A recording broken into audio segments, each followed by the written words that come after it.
Good. Keep talking. 1, 2, 3. Check, check. Talk, talk, talk. With the two towns. 1, 2, 3. 3, 2, 1. Sorry.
Welcome to Into the Industry, the TV show where we take you guys into a deep dive on what goes on in every single professional field that you can think of. My name's Nicholas Munoz, and I am sacrificing my body for educational purposes today, as I am violently lactose intolerant. But for the need to learn, no sacrifice is too large. Tonight, we look around Oregon State University's many ways it involves itself in food science, the chemistry, biology, engineering, and sustainability that all goes into the products that you consume on a daily basis. We were given a special opportunity to tour our winery, creamery, and brewery here at OSU. But before we begin, what is food science? Department of Food Science and Technology head Elizabeth Goddick was able to give us that answer. Let's see it now. To me, food science is, it's the science of food, but it's really all of the underlying science of how food is made, produced, how we keep food safe, how we develop new foods, how we assess foods. So it's a lot of underlying chemistry, biology, food engineering, processing, all these different fields that underpin the production of food. And so it's understanding all of those. It is a very broad field that brings a lot of kind of fundamental sciences to it. Science is pretty much the study of anything around food, and most of the time it's about how we preserve food, but anymore it is about the food industry, sustainability, food processing, food science in general. Food science is the production of food and beverages, for that sake. And it's everything from taking in raw materials and looking at how do you make it the most sustainable way possible, such as how do you use less water, less energy to turn this raw material into food, into the final food. It's also about making sure you're doing it safely so that people don't get sick from consuming the product. Why is food science important? It is pretty much anything you see at the store on the shelf in the produce section has had some influence from food science. It's really about making our food systems safe, sustainable, efficient. Well, because everybody eats and we eat every day, so it's certainly very, very important. Well, food science is important for the development of healthy, safe food to feed the world. And so from the very basics of keeping food safe so that people can have safe and nutritious food, through to the development of new foods, whether that's new foods for better nutrition, better quality, or just a wide, diverse array of foods, because we all enjoy eating foods, and so developing new foods or understanding flavor aspects of food kind of help us develop food for enjoyment. My name is Lisbeth Goddick, and I serve as Department Head for Food Science and Technology. One of the main ways that food gets contaminated is from the people who produce the food. So we have vests, we have boot covers so that we don't drag in contaminants from the street. We have hair nets so that we don't lose hair or bacteria into the food, and the beard nets as well, of course, for those who need them.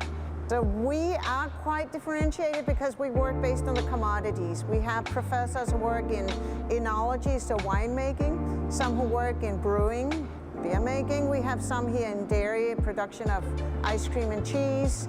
And then we have somebody specialized in fruit and vegetables. So we are unique because we have a very, very strong focus on resilient food systems. So that's really making the way food will be made in the future with the lowest carbon footprint, again, using as little water as possible. We have a dairy farm at OSU. So the milk, especially for the cheese making, comes from the dairy farm. So our students have to go out very early in the morning, get the milk. It's brought in here, it's pasteurized, and then pumped into the creamery here itself. The pasteurization happens behind me. And ice cream and cheese have slightly different processing methodologies. For ice cream, we do start with an ice cream base that the students will then freeze and flavor. So they get to come up with the flavors they like. They develop their own flavored ice cream, and they make it, and then we sell it right here in the retail store. Thank you, Liz. To start, Liz gave us the opportunity to view the creamery and also talk with El Kojima, one of the team leads at the creamery, about the many steps and procedures that goes into the processing of cheese and ice cream. My name is El Kojima. I'm a senior in the food science department, and I work here as a team lead at the OSU Beaver Classic Creamery. We pick up our raw milk from the OSU dairy plant, which is a couple blocks away, and we bring it to our pasteurizer in this other room.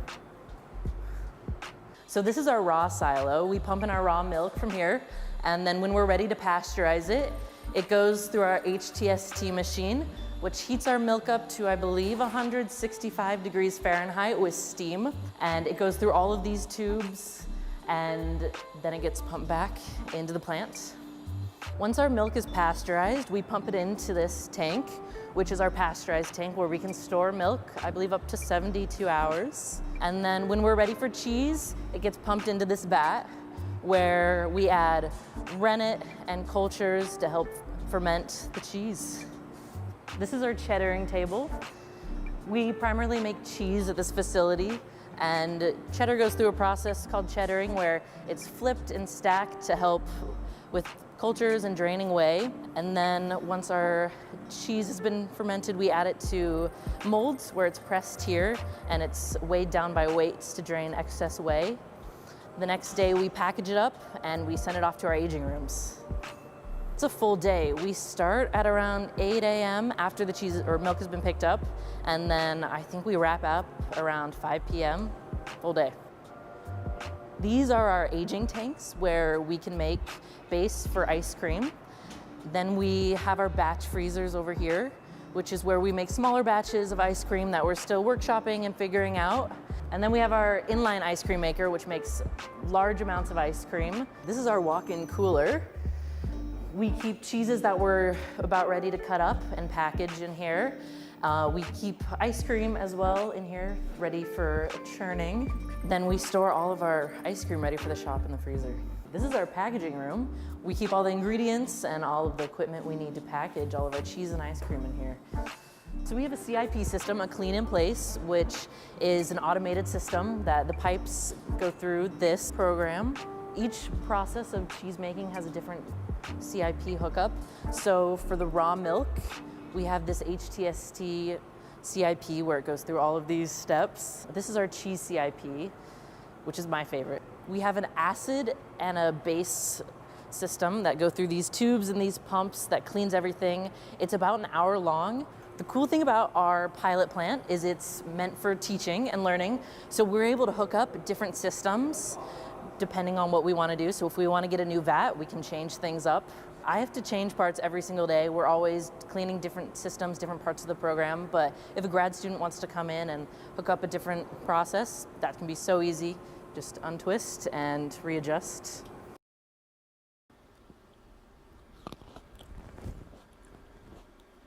Delicious. But you know what my favorite kind of grape is?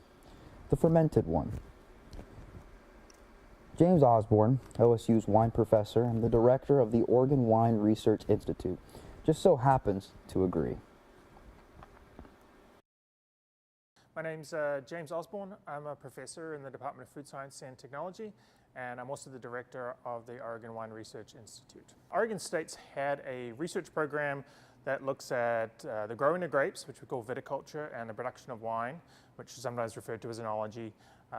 Since the early 70s, really, it has developed as the Oregon wine industry has developed also.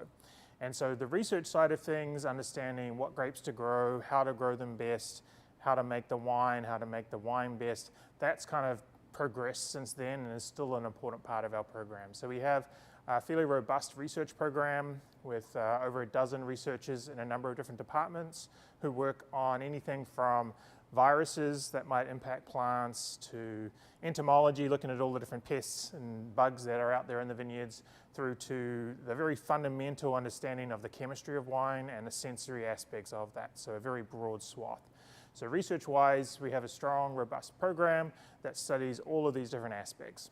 The other piece of what we do is training students to be professionals in the wine industry. So we have an undergraduate program that's taught out of the Food Science Department and the Department of Horticulture that trains students in the fundamental sciences of grape growing and the fundamental sciences of making wine. The undergraduate program, the goal there is that students come out of our program, they're able to go into work in vineyards, work in wineries, and they have a really strong underpinning in the science and the practical application of how grapes are grown and wine is made. So we have a research component, we have the education component, we also have an extension component. So a number of the faculty who work in grapes and wine also have a lot of outreach and education and extension opportunities or programming that they do with the local wine industry. So we support the Oregon wine industry, continuing education, seminars, workshops, whatever it might be. So we have research, we have education, and then we also have extension. Quite a broad group of faculty that work in these fields, and something that, yeah, it's been going on since at least the 70s that we've been pretty intrinsically involved in the development of the wine industry. The Oregon Wine Research Institute basically is taking all of the scientists at OSU as well as some scientists at the USDA ARS, just locally here in Corvallis, who work on grapes and wine, and it's kind of bringing us all under one umbrella. So it's like a department in that sense. But the idea is that it promotes collaboration, it promotes efficiency, it allows us to, as a group, work on lots of different grape and wine projects. So we have faculty in lots of different departments, but rather than them individually working just in their own programs, the Institute brings them all together and really helps foster new research and new outreach. The university has a vineyard that it's had since the 80s that's down near Monroe, and so that's where we source most of our grapes from, primarily Pinot Noir and Chardonnay, and we use that for both research and for teaching. The goal of the press is just separating the juice or wine from the skins. So in the case of Pinot Noir, the whole grapes with seeds and skins goes into the tanks and they're fermented. After fermentation, we want to separate the wine from the skins and the seeds, so then we bring the tanks with with all of the skins and seeds and wine in them, and we put them in a press, and the press just separates the liquids from the solids. For whites, we ferment just the juice portion. We don't want the skins and seeds. So we make the stem, but instead of going into a tank, we'll go straight into the press and we'll squeeze the berries, get all the juice away from the skins and seeds, and then ferment the juice. So we use the press for reds and whites. It's just at different stages of the operations. We've got juice from the whites or grapes from the reds that are now in tank, and then we'll take them through into the fermentation room where all our tanks are set up, and that's where we start fermentation. Because this facility is primarily for research, we have tanks that are scaled for the type of research that we're doing and the amount of wine and grapes that we have on hand. In a winery, if you went to a commercial winery, you would never see tanks this small. These are about 120 to 140 litres, and a winery would just never have tanks that small. They have larger tanks that are more efficient. So we have some slightly larger tanks you might see around the outside of the room later we can look at. That's a little bit closer to like the smallest tanks the industry would have. But because we're conducting research, what we want is lots of small tanks that we can do lots of different trials in, and also not have to produce large amounts of wine and utilize small amounts of grapes that we have. All these tanks are temperature controlled, so temperature is super important for fermentation. So they have heating and cooling, and we'll set these to a certain temperature we want the ferments to stay at, and then the tanks will get heating or cooling to keep the ferments within that particular range. Whites and reds would do in these tanks, and then when they're finished fermenting again, the red grapes would go back to the press. The white grapes, when it's finished fermenting, we would just stop the ferment, chill it down, and go through the rest of the process of making wine. So we're in the barrel room here, and this room is temperature controlled and humidity controlled. So it's the only room we have that's humidity controlled. And the reason for the humidity control is that when wine is in these barrels, if you have very low humidity, you actually get quite a lot of evaporative loss out of the barrel, so that the volume will deplete.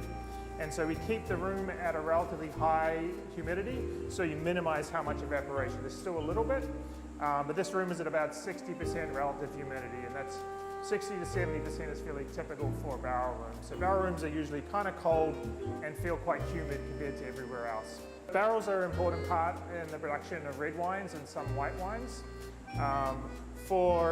In this case, we have one barrel here that has our 2025 Pinot Noir in it. And we have some empty barrels in the back here that we can use.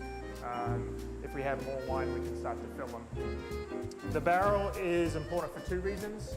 During the storage and aging of wine in barrels, the barrel will impart some aromas and flavors to the wine, particularly a brand new barrel. And that gives some kind of oaky, vanilla-y, cedar kind of notes to a wine.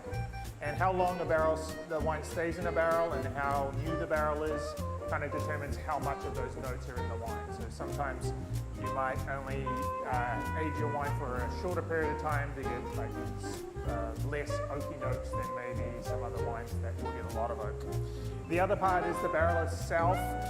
There's some interactions with basically oxygen permeability or air permeability in and out of the barrel. Very small amounts of air can help the aging of red wines, and so barrels kind of serve that purpose. So they impart flavors and aromas, but they also help in the development of some of the phenolic, which are more like mouthfeel, astringency characteristics. So as a wine ages in barrel, it tends to soften and develop some nice mouthfeel. So typically a wine would stay in barrel anywhere from 9 to 18 months, and then we'll filter and bottle it, and then it'll be ready for whatever use we have use it for.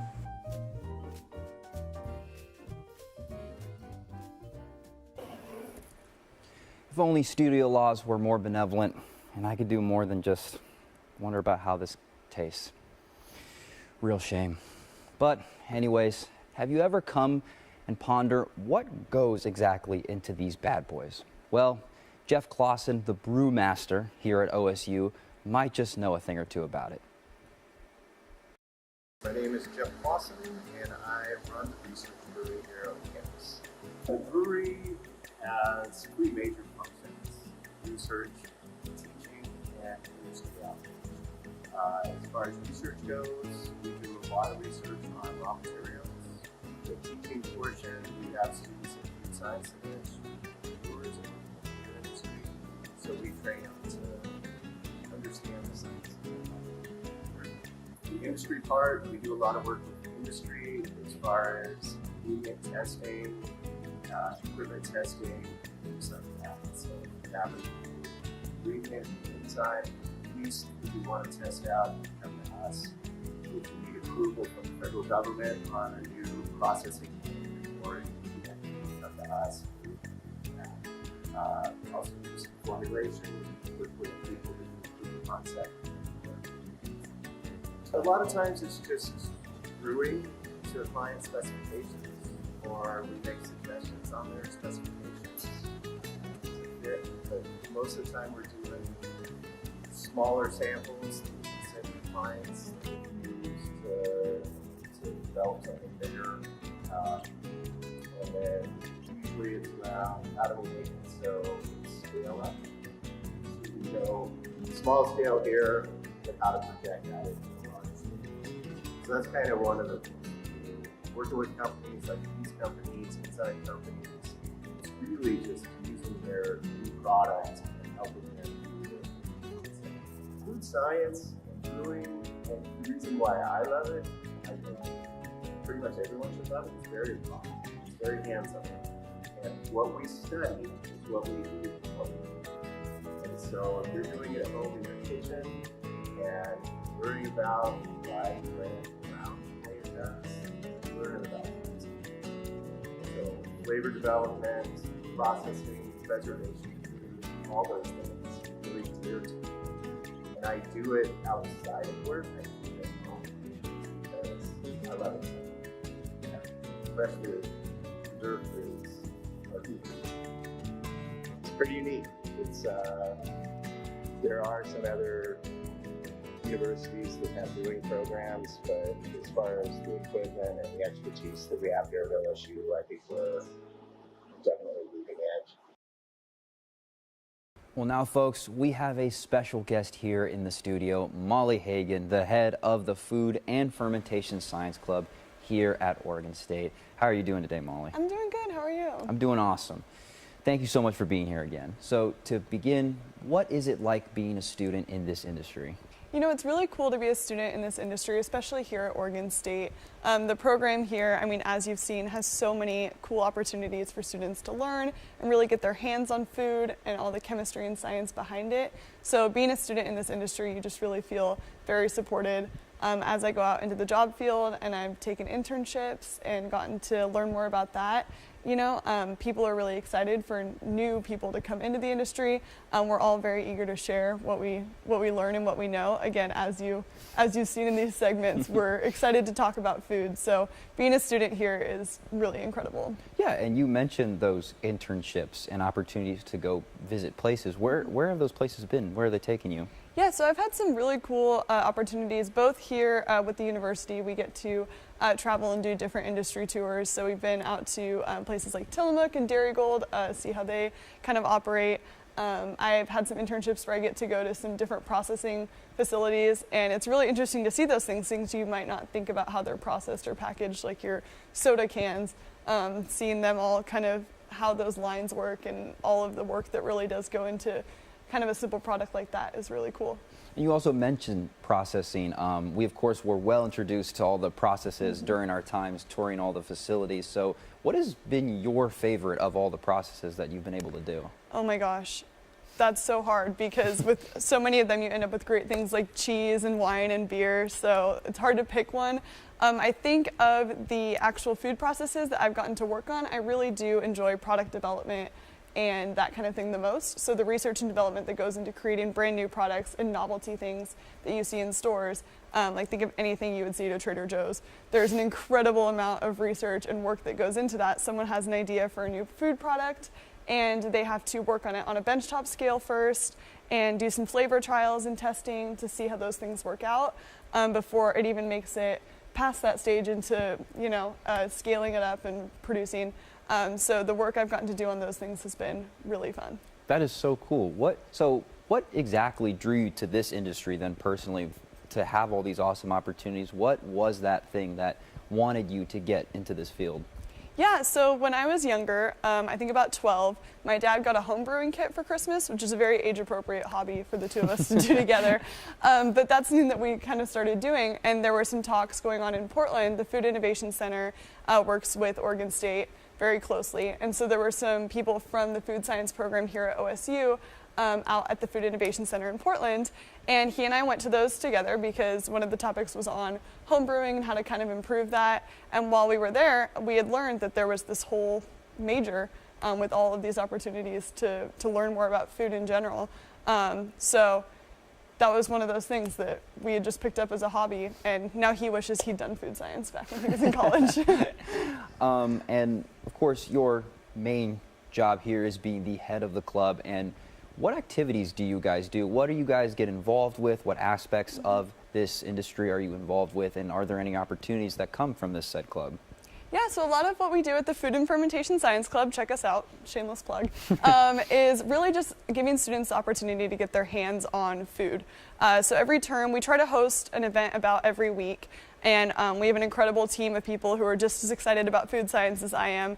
And they work to put together workshops so that students can come in, anything from sauerkraut and kombucha to baking events and sourdough events. Really just all over the board, getting your hands on food and learning about these concepts outside of the classroom. Other than that, we have a couple larger events that we do just to kind of, there's a sense of community within our department and all the members of our club. I mean, we have people from across colleges and majors, which is really great. And then obviously industry. We work to connect students with people in the industry. It's a very close-knit group. It's not a very huge industry, but it is like very, very important to get students connected there, so we do our best. You mentioned working with other colleges. What other universities then have you worked with, and what exactly have you done with them? Yeah, colleges more as in here at Oregon State, but outside of here, I mean, there are food science programs just off the top of my head on the West Coast at Washington State and UC Davis, and they do a lot of research there. So I know that a lot of labs in the department do work with those schools, and a lot of that research coincides, which is another really cool thing about the food science community is it's close like that.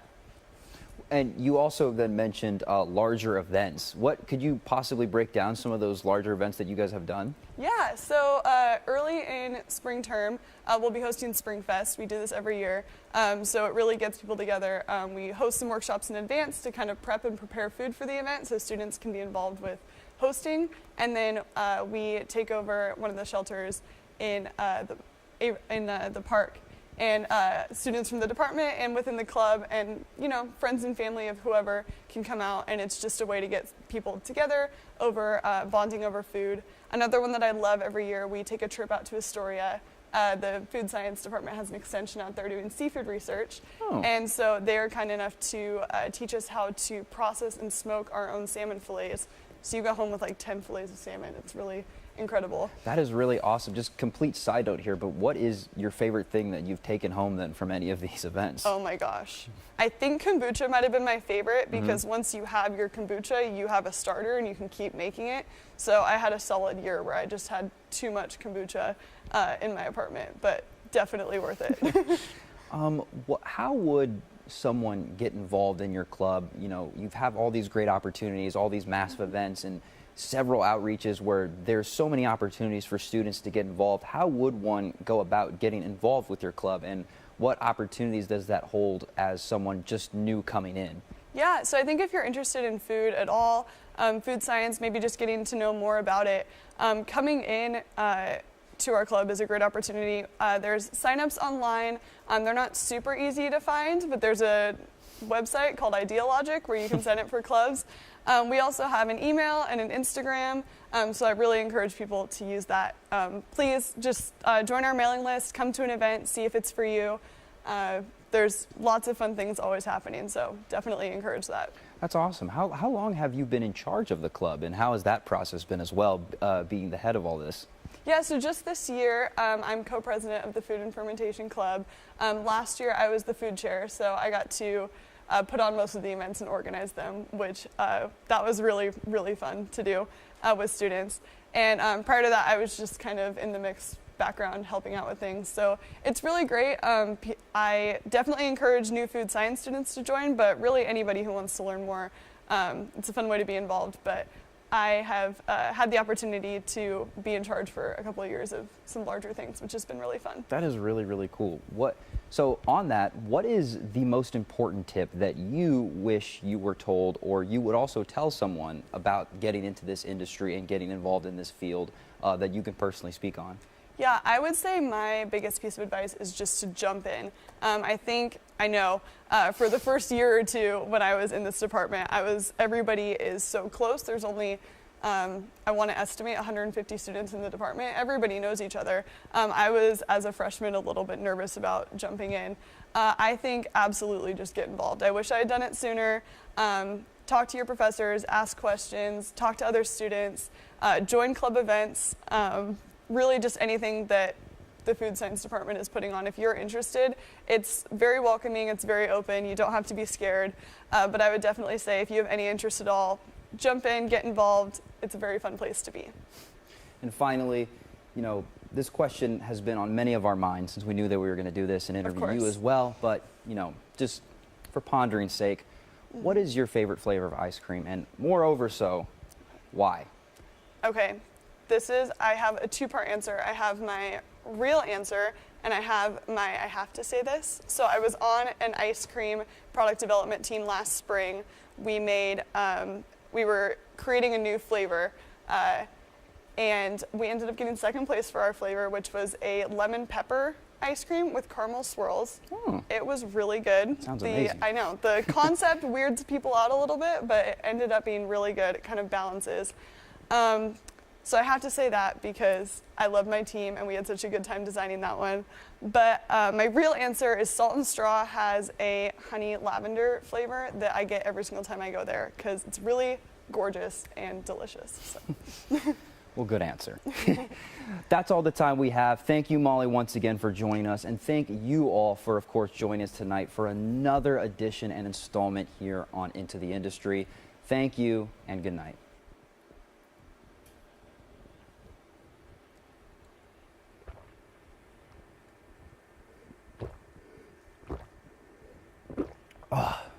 Science.